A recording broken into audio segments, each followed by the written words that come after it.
Michael Penix didn't play in the Falcons' preseason loss to the Ravens. Will that help or hurt his future development?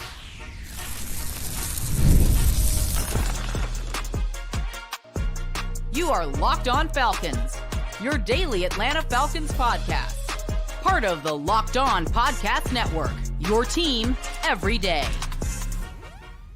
Welcome back, everyone, to another illustrious episode of the Locked On Falcons podcast, your daily Atlanta Falcons podcast, part of Locked On Sports Atlanta, your team every day. And today's episode is brought to you by Game Time. Download the Game Time app and create an account and use code LOCKEDONNFL for $20 off your first purchase. Terms apply.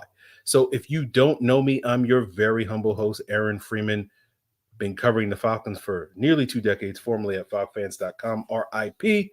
You may also know me as Sirius Black, as Mr. AKA, as the Jolly Green Giant, as the iron that sharpens the iron, of course, AKA Sirius Black. And guys, I think each and every one of you that is an everydayer of this pod, especially those of you that are tuning in live right now on YouTube for this rapid reaction for this preseason game where, it wasn't necessarily the world's greatest performance, but those of you that are everydayers that still are here each and every day to get my takes on these third and fourth string roster battles, you are the true MVPs. And if you want to become an MVP like them, all you got to do is subscribe or follow for free on YouTube or wherever you listen to podcasts.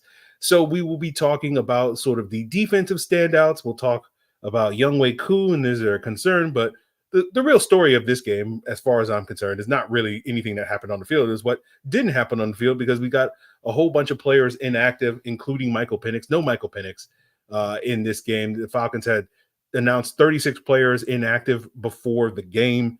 And we talked about that with Jarvis Davis on Thursday or Friday of the podcast, talking about the expectation that we would see an increase from the 26 players that were inactive for last week's game due to the injuries, due to guys making their bids for the roster spot.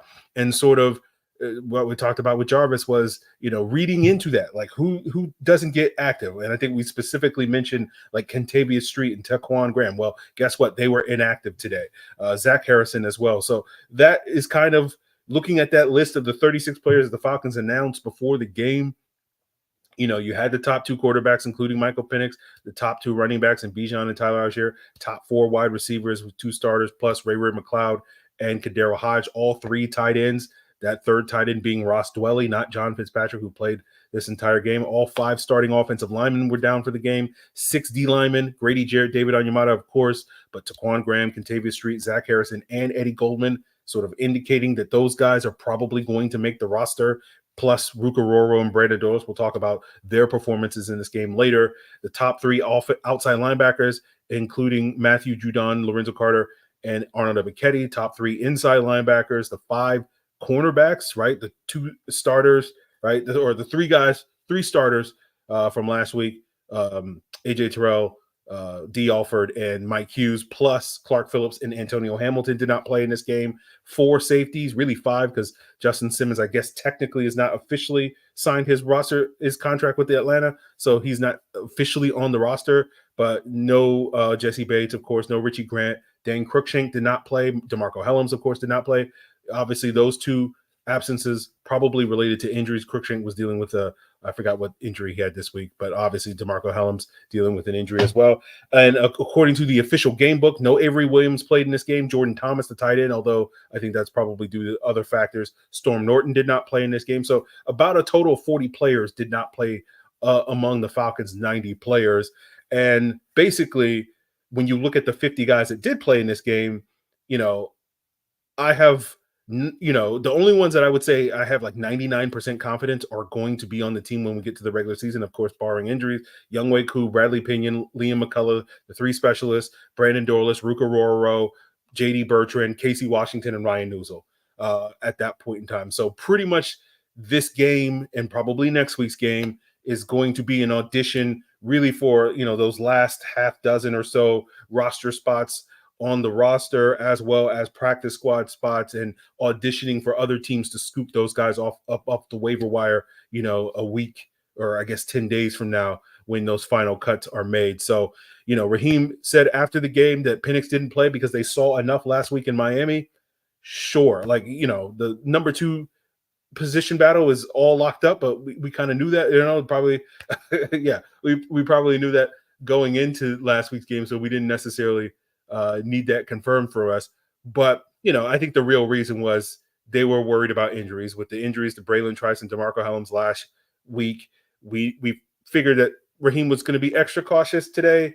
I get it. Like, I understand you don't want to expose Michael Penix to injury and have a JJ McCarthy type situation with the Vikings, where he's going to miss this entire season and you're going to miss that year of development. But I also think, there's a give and a take there, right? Where, the opportunity for him to get these necessary reps for his development, like quarterbacks need reps, right? Every position they need to play in order to develop, but quarterbacks especially, that is not a position that you can really develop from the bench. You saw that with Jordan Love. Like, Jordan Love sat 3 years in Green Bay and still, once he got on the field, wasn't a finished product this past season. It was only after like 10 games of playing football that he was finally started to become the Jordan Love that we know him to be.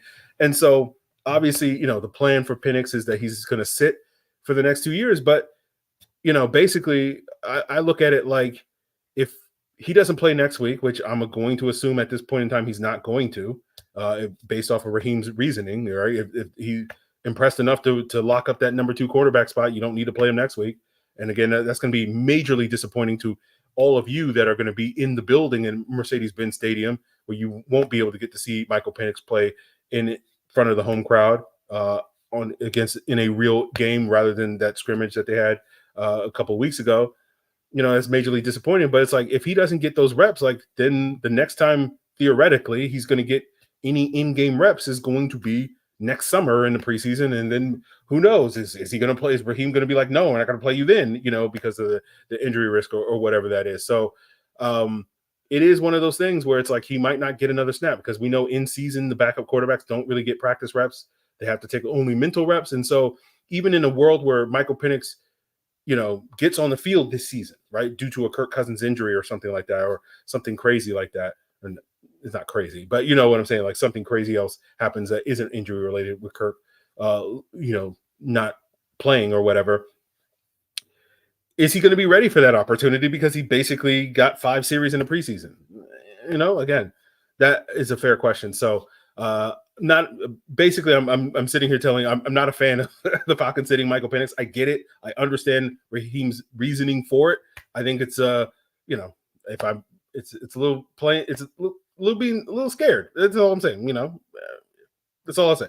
So I want to see Penix, but that's me being selfish. But I was saying the same thing 3 years ago. Where like, I want to see Kyle Pitts. Like, let's see these rookies. Let's this is really the only chance we're going to get to see him. So might as well see him. So if the plan is to sit him this week so that he can play next week, okay, I'll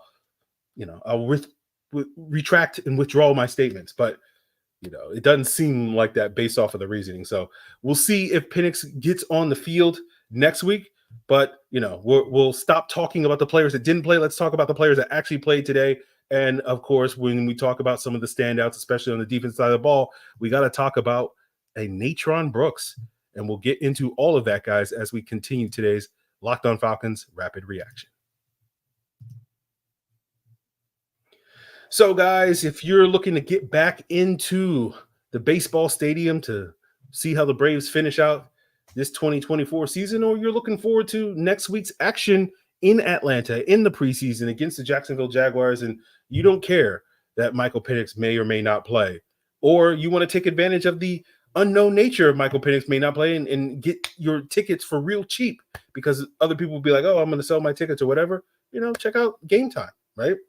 And Game Time, you can go right now. I think I just checked the app before I went on.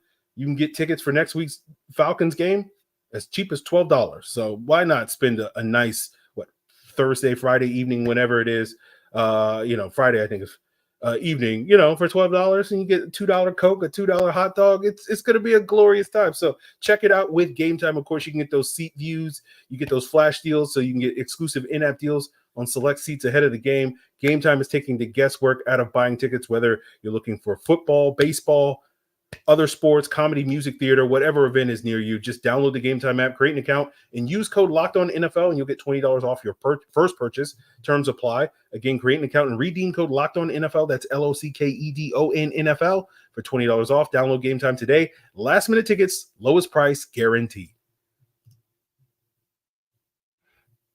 So before we sit here and spend the next 20 minutes waxing poetic about the incredible performance of Natron Brooks, I want to let you guys know that, thank you for making Locked On Falcons your first listen. But for your second listen, check out the Locked On Fantasy Football podcast. If you guys are getting geared up for your upcoming fantasy drafts, they're going to provide you the daily insight that are going to help you win your league this season. Locked On Fantasy Football is part of Locked On Podcast Network, your team every day. So Natron Brooks was the MVP of this game, the MVP of the entire preseason, as far as I'm concerned. This was an incredible performance. 13 tackles, a tackle for loss, 1 forced fumble. He was laying dudes out, right? Think of the hardest hitting cornerback that you can think of that you've ever seen play the game of football and multiply it by 10, and that was basically what Natron Brooks was out there doing. It was as impressive a performance. Antonio Hamilton was doing it last week against the Dolphins, and Natron Brooks sort of took the mantle, took the cape, put it on his back, and he was just nailing guys, really sort of channeling the spirit of Rondé Barber out there and being a high-level run support sort of cornerback. And it was impressive to see. It to me makes it a real competition now for that CB6 spot. And the thing you like about Natron Brooks is last summer he was getting most of his work in the slot, but this summer he's been primarily more of an outside guy. So he has that inside-outside versatility that will make him a valuable depth piece. Also a guy that, was getting some action on the return end of things. And with Jakeem Grant being down, the Falcons are actively auditioning for potentially a second returner if they don't want to have Ray McLeod back there alongside Avery Williams. So to me, this was, an impressive game for Natron Brooks. The opposite was the story for the cornerback opposite him, who was also in that mix for that CB6 role. That's Anthony Johnson, AJ 2.0. Well, he wasn't looking like AJ in this game because he bit hard on a double move on a 56-yard touchdown late in the third quarter. That was the go-ahead score for the Ravens and ultimately their final score. And I wasn't that impressed with Johnson, in that Miami Dolphins game, especially when you compared it to what Kevin King and Antonio Hamilton did. And maybe that's not a fair comparison. But, I thought Johnson, made up for it with some special teams work last week. We'll see what the film says when I go back and rewatch it probably tomorrow, in terms of what he did on special teams in this game. But, when it comes to that CB6 battle, again, we talked about how there were 5 corners inactive, the 5 that we were pretty confident are going to be on the roster. That's, AJ Terrell, D. Alford, Mike Hughes, Clark Phillips, and Antonio Hamilton. All of those guys were pretty much locks going into camp. And it was really just, could someone emerge to be that CB6? And after last week's game, it seemed like Kevin King sort of had the edge because of his performance. And then Anthony Johnson was after that. And then now it feels like, to me at least, again, maybe this is just recency bias, but Natron Brooks has sort of come in and insert himself, because the thing that's going to hurt Kevin King in this regard is he doesn't really play special teams, right?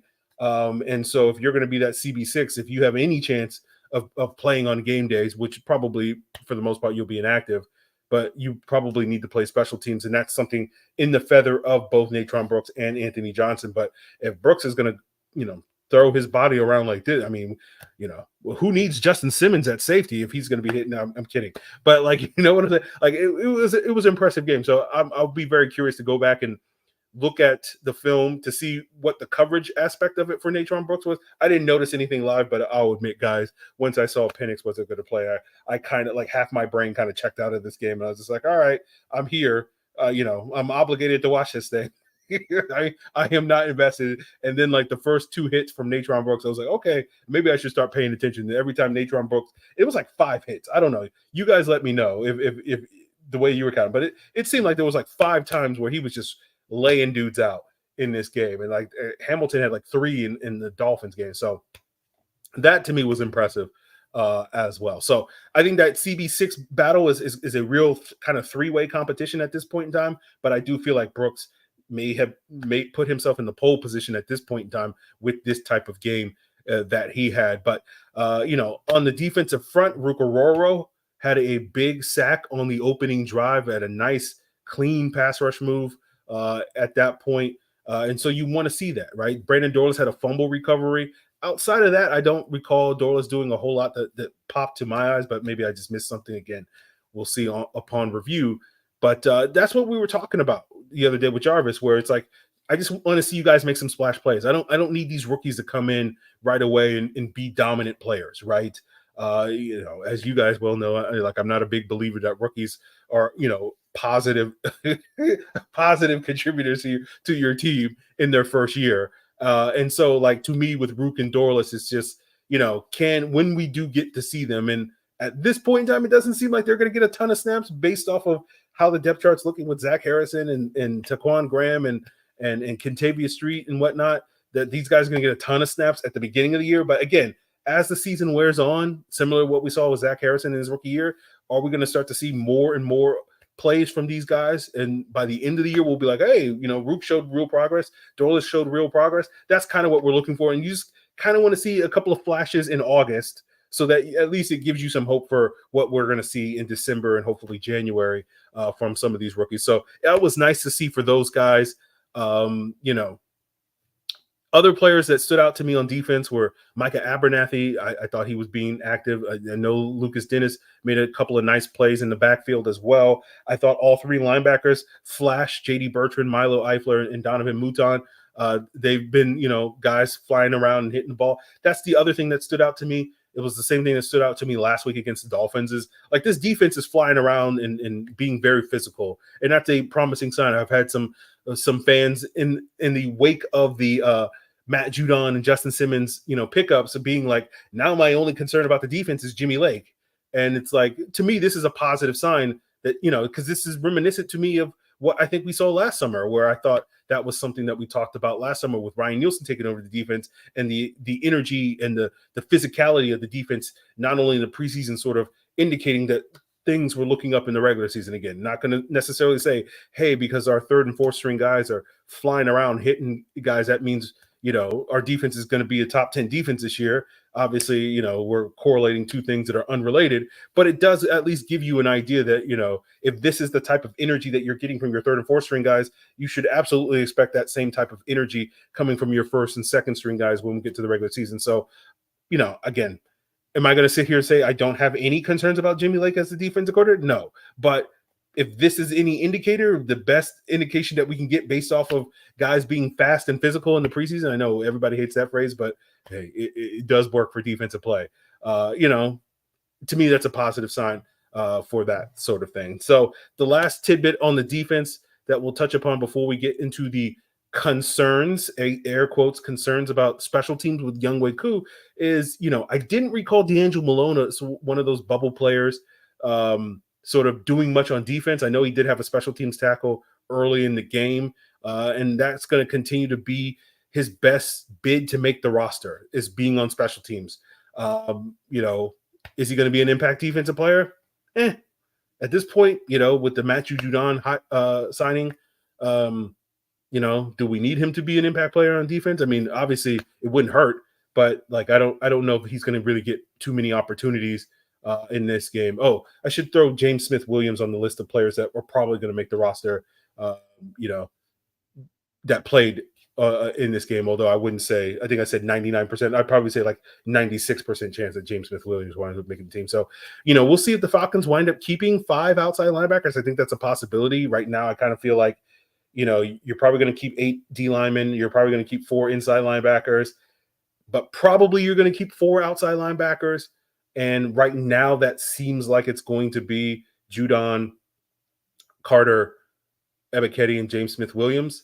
But, I think there's a chance that D'Angelo Malone or Damon Harris can make a push, or maybe make a push to be that 5th outside linebacker. And I think with D'Angelo Malone, again, special teams may hold the key for him making a roster, because part of me wonders, with the new kickoff format, is there going to be even more emphasis on finding reliable guys that can contribute on special teams? Because unlike before, where it was just like kickoffs are a throwaway special teams play and it's just punts and whatnot, now it's like, no, we need to have guys that can cover on kickoffs because of the potential that the kickoff could be very disruptive this upcoming season. So we'll see on that front. So if that helps D'Angelo Malone's chances of making the roster, again, right now, if I was projecting right now, I would probably not have D'Angelo Malone on the roster. He would probably be on the practice squad, but we'll just sort of have to see about that. I think the good thing that D'Angelo Malone has going for him, that if he does get cut for the Falcons, his value on special teams means that he's probably almost certainly going to get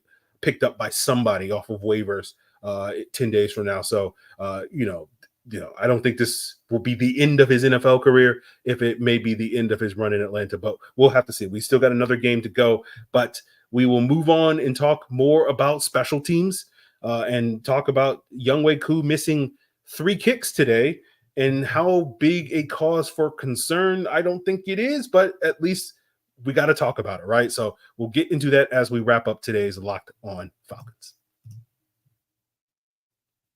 Now, in the NFL training camp, preseason's all about finding the quality professionals that are going to fit your team. And if you own a small business, are looking for those same quality professionals, but you don't have to sweat it out in Georgia Heat. You don't have to take road trips to Baltimore. All you got to do is go to LinkedIn Jobs. They have the tools to help you find the right professionals for your team faster and for free. LinkedIn isn't just any old job board. LinkedIn is going to help you hire professionals that you can't find anywhere else, even those who aren't actively searching for a new job, but just might be open for the perfect role, right? It's just like Matthew John, Justin Simmons, right? In any given month, over 70% of LinkedIn users don't visit other leading job sites. So if you're not looking on LinkedIn, you're looking in the wrong place. On LinkedIn, 86% of small businesses get a qualified candidate within 24 hours. Hire professionals like a professional on LinkedIn. Post your job for free at linkedin.com/lockedonnfl. That's linkedin.com/lockedonnfl to post your job for free. Terms and conditions apply. So Younghoe Koo made 2 field goals today and missed 3, right? He made a 54-yarder. He made a 24-yarder and then missed wide left on 3 kicks, 40 yards, 45 yards, 40, 45, and 49 yards. So is this a concern? No, I don't think so. Koo's had some, I won't say rough summers before, but he's had some uncharacteristic misses at points. He missed 2 extra points last summer in the preseason. We've seen Koo have cold spots, but generally speaking, he works himself out. And Raheem Morris's comments after the game was like, we're not concerned about it. I'm not concerned about it, but it is worth talking about. Again, I feel like for the last couple of years, anytime Koo hits one of these rough patches, and he usually has like one where he'll go a game or 2 and he'll miss one or more kicks than you think he is. And people are like, what's wrong with Younghoe Koo? Right? It was last year against the Tampa Bay Bucks where he missed 2 kicks in that game. And people were like, what's wrong with Younghoe Koo? We could have won that game, that sort of thing. And then it works itself out. And so like, that's why I'm not concerned with it. We've had some of these down moments for Younghoe Koo over the last 4 or 5 years that he's been the Falcons kicker, and it winds up working itself out. So I wouldn't necessarily, panic about this, but certainly it was a rough game, right? And we know Koo is money in the dome at the bins, but there have been some missed kicks on outdoors. I looked it up. It was only an 8-mile-per-hour wind in this game, and I think I read somewhere that the average in an outdoor game is like 7 miles per hour. So it wasn't like it was too windy, unless the wind picked up at some point in the middle of the game. Correct me if I'm wrong. I had the broadcast on mute the entire game, so maybe they talked about it during the game, but I would have missed it. But I saw some people speculating that him making the tackle on the opening kickoff, which he did, a nice tackle. Maybe that kind of messed him up because he was, I don't know, had a sore shoulder or something like that. And so he wasn't maybe as locked in or whatever. Again, he made his first kick, so doesn't seem likely that was the case. I know Raheem Morris commented on not ever wanting to see Koo make a tackle like that again, although if he's out again, Bradley Pinion is going to be out there, so we'll see. But that to me was interesting. So, I don't think it's Koo. I don't think we have to worry about Koo, but I know there's always a couple of Falcon fans that are like quick to hit the panic button on Younghoe Koo. I don't get it at this point in time why you would be so quick to hit the panic button after these last 5 years, but it is what it is. So we will see if Younghoe Koo bounces back again. If he's if he's like missing multiple kicks against the Steelers in week 1, okay, that will be a cause for concern or whatever. But, Koo has earned ample opportunity to work out, whatever issues he might be going with. So that is not a major concern for me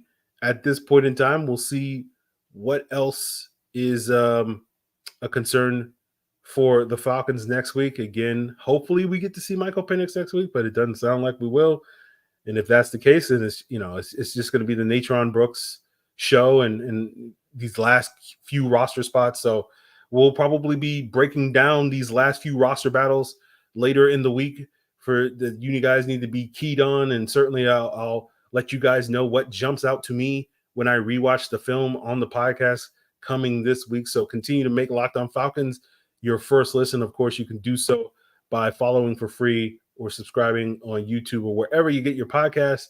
And check out Locked On Fantasy Football to get insight into all the other preseason teams' action and how that hurts, risers, fallers, all up down your draft board to get you guys geared up for that. And of course, Locked On Sports Atlanta will have more coverage of, not only the Falcons, but the other Georgia teams like the Braves, the Bulldogs, the Hawks, etc.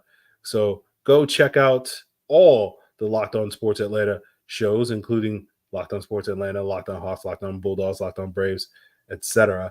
It's all part of the Locked On Podcast Network, guys. And so that's going to do it for us here. Again, pretty ho-hum preseason game, pretty typical preseason game. Again, not really a whole lot. I guess if I was to say like other players that were noteworthy to me, Chris Blair had a nice game. Casey Washington had 0 catches on 6 targets. I think most of that was owed to quarterback era. Quarterback play was better between Heineke and Paddock this week than it was last week between Heineke and Rourke, but it still wasn't great. But it was good enough, I guess, that the Falcons, had a chance to win it in the end. But they didn't. John Fitzpatrick had a couple of drops, and I feel like between him, him and D'Angelo Malone playing basically all the special team snaps last week was to me notable because it was like, this can help them make the roster, but it also is an indication that they are on the outside looking in. And at least with D'Angelo Malone, he's making plays. I mean, Fitzpatrick had a nice play on punt coverage last week, so I can't say that.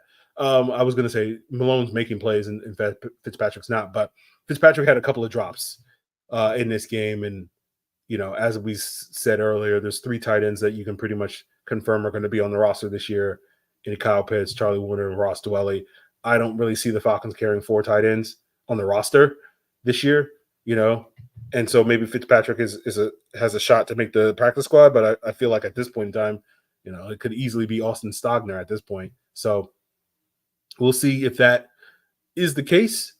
But, those are my final thoughts on this preseason action. Again, pretty ho-hum game. Hopefully, they'll give the home team, the home crowd, a little bit more to cheer about next week so that we don't get that weird 0-3 in the preseason means that the season is doomed take that we always get when the Falcons don't win preseason games. So just to avoid that, right? Just to avoid that.